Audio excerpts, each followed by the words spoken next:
Hindustani Awam Morcha secular के संरक्षक माननीय उप मुख्यमंत्री जीतन राम मांझी ना तो टूटेंगे और ना ही झुकेंगे कि जिले में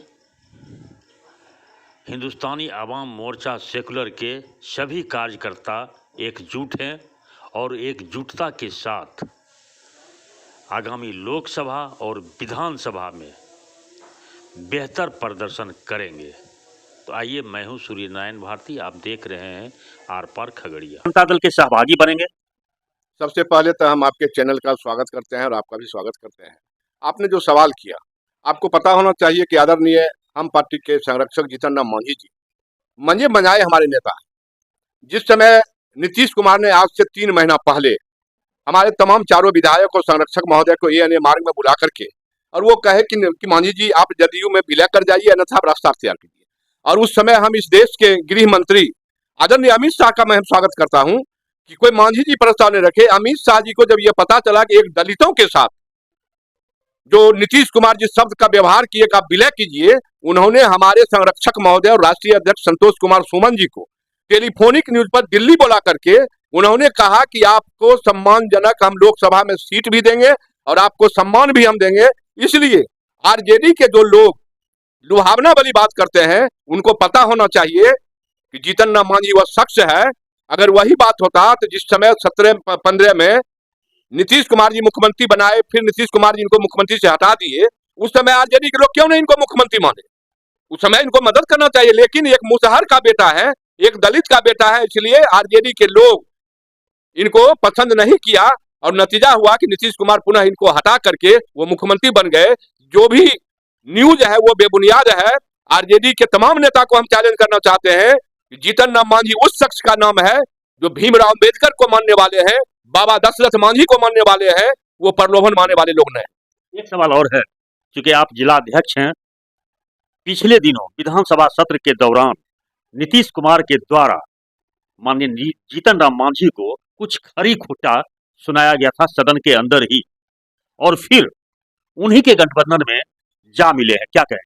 देखिए, उस पर भी हम कहेंगे, हम लोगों का जो सामाजिक बनावट है, कोई व्यक्ति अगर गलती कर देता है, अपने गलती का एहसास कर लेते हैं तो वो क्षमा हो जाता है। आपको पता होगा कि 1 महीना पहले जिस फ्लैट से हमारे मांझी जी जा रहे थे, संयोग से नीतीश कुमार मुख्यमंत्री भी उसी फ्लैट से जा रहे थे और उन्होंने मांझी जी को कहा कि हम किसी के बहकावे में आकर के जो बात आपको बोल दिए, हम उसके लिए क्षमा प्रार्थी हैं। और हमारे संरक्षक महोदय ने नीतीश कुमार को क्षमा कर दिया। अब रही गठबंधन की बात, आदरणीय हमारे संरक्षक महोदय और राष्ट्रीय अध्यक्ष महोदय, जो गठबंधन है हमारे बीजेपी के साथ गठबंधन है, और हमारे मांझी जी ने कहा चुनाव जब सरकार इधर उधर हो रहा था, वो कहे कि हमारे घटक दल सबसे बड़ी पार्टी बीजेपी है, भारतीय जनता पार्टी का जो निर्णय होगा, हम आदरणीय इस देश के यशस्वी प्रधानमंत्री नरेंद्र मोदी और इस देश के तेसरा गृह मंत्री अमित शाह जी के बात पर हम यहाँ आए हैं, हम उनके साथ हैं। भाजपा का जो फैसला होगा, जीतन राम मांझी का वो फैसला होगा। अगले लोकसभा चुनाव में आपके द्वारा क्या ये सूझबूझ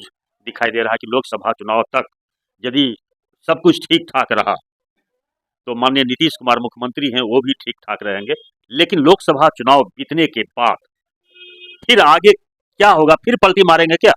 देखिए, अब आप भविष्य की बात तो कोई नहीं जानते। जो वर्तमान है, नीतीश जी के आने के बाद ऐसे भी एनडीए गठबंधन में हम 40 में 40 सीट का दावा करते थे।